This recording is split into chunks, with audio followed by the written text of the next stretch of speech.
হ্যাঁ না যাই। এই জন্য এই তত্ত্বগুলাই শিখিয়ে দিয়েছিলেন কৃষ্ণ।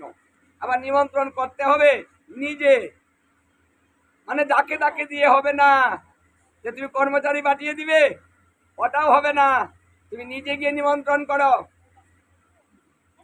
তখন তার ভাই ভীম আর অর্জুন এই দুইজনকে পাঠিয়েছিলেন নিমন্ত্রণ করার জন্য। তাহলে এখানে আমাদের শিক্ষাটা যে বৈষ্ণব সেবা কিভাবে দিবে, মানে কিভাবে দিলে পাপ বিনষ্ট হবে, কিভাবে দিলে যমদূত ওই বাড়িতে প্রবেশ করতে পারিবে না, জমের রাস্তা বন্ধ হয়ে যাবে, পাপ বিনষ্ট হয়ে যাবে। বাহ, বলছে বৈষ্ণব যখন বাড়িতে আসবে, বৈষ্ণব বাড়িতে আসার সঙ্গে সঙ্গে বাড়ি পবিত্র হয়ে যাবে।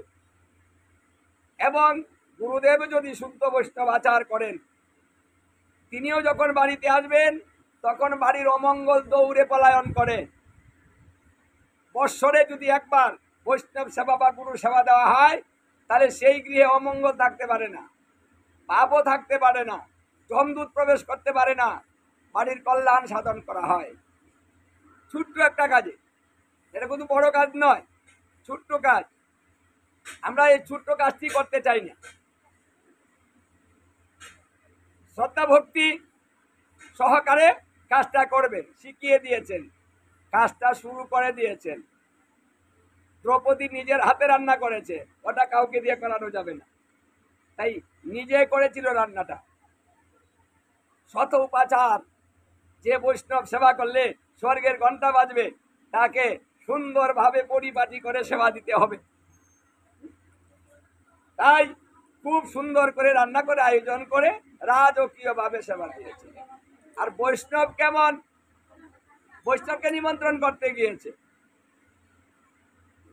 গিয়ে প্রণাম করছে, বলছে কি ব্যাপার, আরে আমি তো মুচি, আমাকে প্রণাম করা যাবে না, তো আদেশ করুন, রাজা আমাকে আদেশ করবে, আমি আপনাদের আদেশের পাত্র। বলছে না, আপনি তো বৈষ্ণব, বৈষ্ণবকে প্রণাম করতে হয়। করজোড়ে মিনতি করিতে করিতে নিমন্ত্রণ করেছিল। বলছে আমি কি রাজকীয় উপাচারে রাজার গৃহে সেবা করতে পারি? না না না, আমার তো সেই যোগ্যতা নেই, আমি তো নিকৃষ্ট, আমি গিয়ে সেবা করব? না না না, আমাকে কোনো কাজ করান, আমি আপনাদের কাজ করে দিয়ে আসবো। বৈষ্ণব সবসময় নিজেকে ছোট করে রাখে, এটা হলো বৈষ্ণবের প্রধান গুণ, যে নিজেকে গুটিয়ে রাখবে, ছোট করে রাখবে। নিজের সম্মান, মান সম্মান অনেক বেশি, অনেক নাম আছে, অনেক অহংকার দেখানো, এটা কখনো বৈষ্ণব দেখায় না। আমি অনেক জানি, আমি অনেক জ্ঞানী, মানে নিজেকে এইভাবে প্রকাশ করে না, কারণ এটা হলো প্রতিষ্ঠা। প্রতিষ্ঠা হলো শহরের বিষ্ঠা, মানে কেউ যদি প্রতিষ্ঠিত হইতে চায়, প্রতিষ্ঠা চায়, চতুর্দিকে আমার সুনাম ছড়িয়ে যাবে, দেখবেন তার কিন্তু অহংকার দিন দিন বেড়ে যাবে। যদি কে সবাই তাকে বলে যে কীর্তন করে, দেখবেন তার দামটা কেমন হয়, বিচার করে দেখবেন। মানে যে কোনো বিষয়ে সবাই যদি প্রশংসা করে, তার অহংকার একটা আসবে না গো, আমি কিন্তু যেই এই না, চতুর্দিকে আমার শোনাও, অহংকার চলে আসে। আর বৈষ্ণব এইটার মধ্যে যায় না, নিজেকে লুকিয়ে রাখে। আমি মূর্খ, আমি বুঝি না, সবাই জ্ঞানী, আমার চেয়ে সবাই ভালো, আমি ছোট, এইভাবে। এটা মহাপ্রভুর শিক্ষা। ওকে বলে নিষ্কিঞ্চন বৈষ্ণব। আর এই নিষ্কিঞ্চন বৈষ্ণবরাই সমাজের কল্যাণ করবে, অহংকারী বৈষ্ণবরা দিয়া জগতের কল্যাণ হবে না। নিষ্কিঞ্চন বৈষ্ণব লাগবে, যারা পরহিতে কাজ করে, নিজের স্বার্থের জন্য না, জীবের স্বার্থের জন্য, জীবের কল্যাণের জন্য জীবের বাড়িতে আসবে, যে আমি ওখানে গেলে অনুষ্ঠান করলেই পেয়ে যাব, আমি এই পাবো সেই পাবো, মানে এই যে চিন্তা ভাবনা, এটা শুদ্ধ বৈষ্ণব যারা, শুদ্ধ গুরুদেব যারা, কখনো তাদের ভিতরে এইটা কাজ করে না। ওদেরকে নিষ্কিঞ্চন বলা হয়, কামনা বাসনা শূন্য, লোভ লালসা নেই। এইরকম একজন বৈষ্ণব 1 কোটি ব্রাহ্মণের সমান। সোজা কথা নয় কিন্তু কথাটা, হ্যাঁ, বিশাল বড় কথা। একজন তাকে সেবা করালো, কিন্তু ঘন্টা বাজছে। কারণটা হচ্ছে দ্রৌপদী সেবা দিয়ে দরজার আড়াল থেকে দেখছে যে কেমন বৈষ্ণব। এমন বৈষ্ণব সেবা করলে স্বর্গে ঘন্টা বাজবে, সাধারণ কথা নয়। আমি একটু দর্শন করি সেবাটা দর্শন করতে গিয়ে দেখে কি যে অনেক বাটিতে রাজা তো অভাব নেই, আমাদের মতো তো আর না যে একটাই দিয়ে সবকিছু দিয়ে দিবে। ভাগে ভাগে দিয়েছে, বিশাল জায়গা নিয়ে একা বৈষ্ণব বসিয়ে দিয়েছে, আর কেউ করেনি। সবাই প্রণাম করে যার যার দূরে সরে গিয়েছে। ওনার ইচ্ছা তো উনি সেবা করবেন। যদি সামনে থাকি, যদি ওনার সেবাটা একটু ঘাটতি হয়, কেউ আছে না যে সামনে থাকলে সেবা করতে পারে না, এমন ব্যক্তি আছে না কিছু। তাই ইচ্ছা মতো দিয়ে তারা দূরে সরে গিয়েছিল। দ্রৌপদী আড়াল থেকে দেখতেছিল সেবাটা কিভাবে করে, কিন্তু দেখে কি যে এই বাটি একটা নিতেছে, আবার বলতে রাইকা দিতেছে, এটা বাটি নিতেছে রাইকা দিতেছে, মানে সেবা করছে না, শুধু বাটি ধরে আর বাটি রেখে দেয়। এমন অনেক সময় করেছে, পরে চিন্তা করলো মনে মনে, বৈষ্ণবের চিন্তা কিন্তু এক জায়গায়, আর বাহির থেকে যে দেখে তার চিন্তাটা কিন্তু আরেক প্রকার। যে ভুলটা আমরা মাঝে মাঝে সমাজে করে থাকি, আমরা দেখি একরকম কিন্তু কাজটা হয় অন্যরকম। তাই কাজটা দেখেই কাজের বিচার করবেন না, ভাব দেখে ভাবের বিচার করবেন না। কারণ বৈষ্ণবের ক্রিয়াকাণ্ড বিজ্ঞ না বুঝয়। বলছে বৈষ্ণবের যে ক্রিয়াকাণ্ডটা, মনের যে ভাব, সেটা আরে মানুষ তো দূরের কথা, একজন দেবতাও বুঝতে পারে না। এই জন্য তাকে নিয়ে কোনো কথা না বলাই ভালো। এখন মনে মনে দ্রৌপদী ভাবছে, যাতে তো মুচা কোনোদিন এইভাবে সেবা তো করেনি, এত সেবা তো করেনি, আর এত আইটেমও দেখেনি। এখন কোনটার পরে কোনটা সেবা হয় ওটা তো জানে না। এই জন্য মনে হয় একটা নিতেছে আর একটা রাখতেছে, এটা মনে মনে ভাবতেছে, দূরে কিছু বলছেন। এই ভাবনাটা কি স্বাভাবিক নয়? আপনি সেবা দিয়েছেন, সেবা করবে, কিন্তু সেবা না করে যদি বাটি নেয় আর রাখে, সন্দেহ তো আসেই। শেষে কি করলো? পাত্র দিয়েছে, বড় সুন্দর পাত্র। দেখুন, বৈষ্ণব সেবার মধ্যে সুন্দর করে সবকিছু দিতে হয়। সে কি করেছে? সবগুলা একত্র করলো। মনে মনে ভাবছে যে আমার প্রাণ গোবিন্দ কোনটা আগে নিয়েছে, এটা মনে হয় আগে নিয়েছে, ওটা ধরছে না, না না ওটা না, মনে হয় ওইটা আগে নিয়েছে, ওটা ধরছে। মানে এই ভেবে ভেবে কিন্তু সে একটা রাখছে আর একটা নিচ্ছে, কোনটা আগে সেবা করেছে। এ তো সবগুলা সুন্দর হয়েছে। শেষে চিন্তা করে দেখলো কোনটা নিয়েছে আগে, আমি তো সেটা বুঝতে পারছি না। তাহলে আরেকটা করলে কেমন হয়? আচ্ছা, আমি যদি সবগুলাকে একত্র করে এক জায়গায় দিয়ে দিই, তাহলে কোনটা আগে কোনটা পরে নিয়েছে আমার সেটা বিচার করার দরকার নেই, আমি তাই করি। তাই সমস্ত বাটি নিয়ে একটার মধ্যে ঢালতে শুরু করেছে, মানে যা যা দিয়েছে সব কিছু, মানে পায়েস, টক, লুচি, পুরি, তরি তরকারি যা আছে সবকিছু একত্রে দিয়ে শুরু করেছে। দ্রৌপদী আহা কি কাজটা, এত কষ্ট আমি করলাম, এতগুলো আইটেম করতে আমার সময় লাগেনি, তিনি কষ্ট হয়নি? তাহলে তো আমি 1-2টা পদ করতাম, ভালো ছিল। সবকিছু দিয়ে আমি পদে পদে করলাম, ভাগে ভাগে করলাম, আর কোনটা ভালো কোনটা মন্দ কোনটার কি স্বাদ ওটা বুঝলো না, না বুঝে একত্রে দিয়ে মেখে ফেলেছে। এই যে আমি ভেবেছিলাম যে কথাটা, যাতে তো মুচা কোনটা আগে কোনটা পরে জানিই না, কি করে নিবে সেবাটা, তাই একত্রে নিচ্ছে। সাদের কি বুঝে, হ্যাঁ এইটুক মনে মনে বলেছে, জুড়ে না, আস্তে আস্তে, হ্যাঁ মনের। বৈষ্ণব তো তার মতো সেবা শুরু করেছে, কিন্তু ঘন্টাতে বাজে। অপরাধ কিভাবে হয়?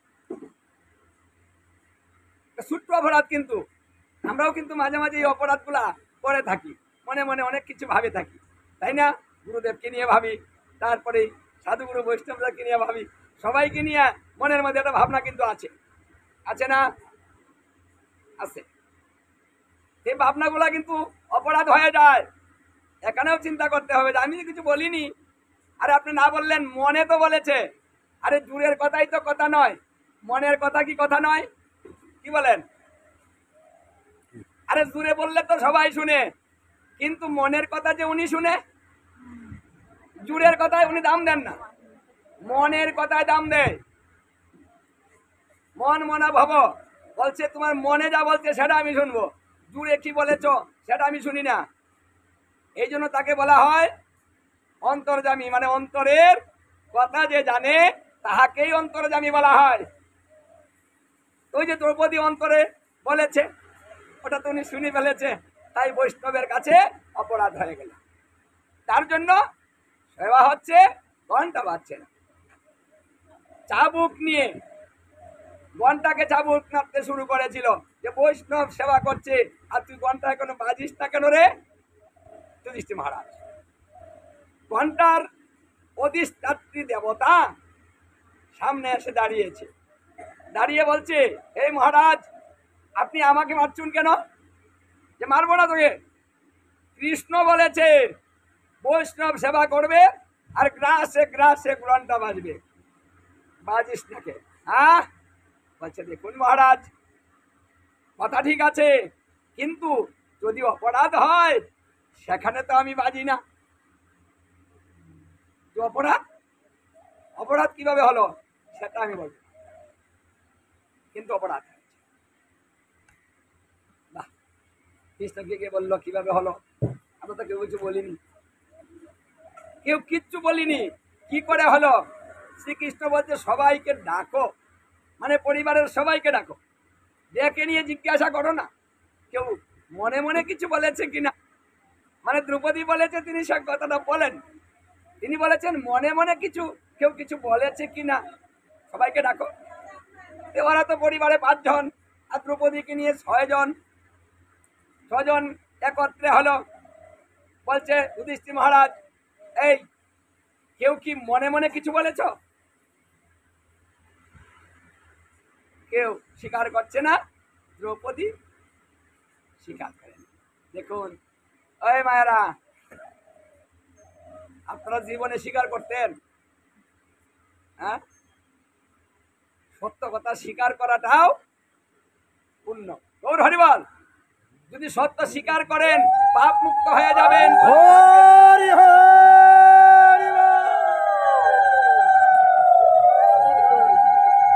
আর আমরা ওটা স্বীকারই করতে চাই না। হ্যাঁ আমি না, জীবনেও বলি নাই, আমার সত্য গোষ্ঠীও না, আমার এরকম স্বভাবেই নাই। আমরা কিন্তু এইভাবে একেবারে মিথ্যাটাকে এইভাবে আবার মিথ্যা দিয়ে ডাকতেছে, তাই না? এবার তো মিথ্যা বলেছি, কিন্তু আবার একটা বড় মিথ্যা দিয়ে এই ছোট মিথ্যাটাকে ঢাকার জন্য একটা বড় পাপ করে দিল, যার জন্য পাপের মাত্রাটা বেড়ে যায়। মহারাজ আমি এমনি কিছু বলিনি, কিন্তু সেবাটা দর্শন করতেছিলাম, সবকিছু একত্রে নিয়ে ওই সেবা করতেছিল, তাই মনে মনে ভাবলাম যে এটা কি করলো, এতগুলা রান্না করলাম, কোনটার কি স্বাদ বুঝলো না, সবগুলা একত্রে নিয়ে নিল, আমার কষ্টটাই এইটুকু আমি মনে মনে বলেছিলাম, কষ্ট তো কষ্ট করে রান্না করেছিলাম। শ্রীকৃষ্ণ বললেন এটাই অপরাধ হয়েছে। বৈষ্ণবেতে যদি হয় ক্ষুদ্র অপরাধ, তাহলে কোটি কোটি ভজন থেকে পড়ে যাবে। বা একটা ক্ষুদ্র অপরাধ আর কোটি কোটি ভজন শেষ হয়ে যায়। মানে অপরাধটা কিন্তু ছোট থেকে অনেক বিশাল হয়ে যায়। তাহলে কি করতে হবে? বলছে বৈষ্ণবকে আবার সেবা দিতে হবে, মানে অপরাধ শূন্য হয়ে সেবা দিতে হবে। এবার সাবধান, আবার নিমন্ত্রণ করতে গিয়েছিল, নিমন্ত্রণ করেছে যে আমি তো সেবা করেছি, আরে আর দরকার কি? হ্যাঁ, বলছে না, আপনাকে আবার একটু সেবা করতে হবে। এ তারিখে সবাই সাবধান, যে মনে মনেও কিছু বলা যাবে না। দ্রৌপদী সাবধান হয়ে গেল, বৈষ্ণব কিভাবে সেবা করে আমার দেখার দরকার নেই, ওনার ইচ্ছা মতো কি করে। হ্যাঁ, সবাই সাষ্টাঙ্গে প্রণাম করে বৈষ্ণবের কাছে ক্ষমা ভিক্ষা চাইছে। বৈষ্ণব যখন গৃহে এসেছে তখন পুলিন্তিত হয়ে প্রণাম করেছে, কারণ অপরাধ যেখানে হয় ক্ষমাটা সেখানেই নিতে হয়। এক জায়গায় অপরাধ করলে অন্য জায়গায় ক্ষমা চাইলে হবে না। এমনকি আপনি যদি মনে করেন যে ওর কাছে অপরাধ করেছি, আমি ভগবানের কাছে চেয়ে নিব, হবে না, ওটা ভগবান দিতে পারবে না। যার কাছে করেছেন তার কাছেই যেতে হবে। এই জন্য মানুষের কর্তব্য জীবনের একটা হিসাব করা, যে আমি জীবনে কোথায় ভুল করেছি, কাকে কতটুকু কষ্ট দিয়েছি। যদি আপনি জেনে থাকেন, নীরবে নিস্তব্ধে চিন্তা করতে থাকুন কোন দিন কি করেছেন, মনে পড়ে কিনা। যদি মনে পড়ে যায় তাহলে চুপ করে গিয়ে তার কাছ থেকে ক্ষমাটা চেয়ে নেন। এটা হলো সুন্দর বুদ্ধি। মনে কিছু রাখবেন না, ছোট হয়ে যাবেন না। কিন্তু ছোট নয়, ক্ষমা চাইলে কেউ ছোট হয় না। ক্ষমা চাইলে সেই ব্যক্তি ভগবানের কাছে প্রিয় প্রাপ্ত হয়, এত প্রিয় হয় যে ক্ষমা চায় তাকে ভগবান ভালোবাসে। ক্ষমা কি সবাই চাইতে পারে? আর ক্ষমা যে করে তাকেও ভগবান ভালোবাসে, কারণ ক্ষমা করাটাও কিন্তু একটা মন মানসিকতার প্রয়োজন হয়। ক্ষমাশীল উত্তম ব্যক্তি হয়, তিনি সবাইকে ক্ষমা করে দিয়ে থাকেন। এই জন্য পুলন্টিত হয়ে প্রণাম করে ক্ষমা ভিক্ষা চেয়েছে। দেখুন, একটা প্রণাম, একটা অশ্বমেধ যজ্ঞ হয় একটা প্রণামে। ধর্ম করতে কিছু জানার প্রয়োজন, ধর্ম করতে মনের প্রয়োজন, ধর্ম করতে ধৈর্যের প্রয়োজন, ধর্ম করতে শুধু ইচ্ছাটা কাজে লাগাতে হয়, ধর্ম করতে পারে। একটা প্রণাম করলে যদি অশ্বমেধ যজ্ঞ হয়, এই সুযোগ তো দেবতারা পায়নি।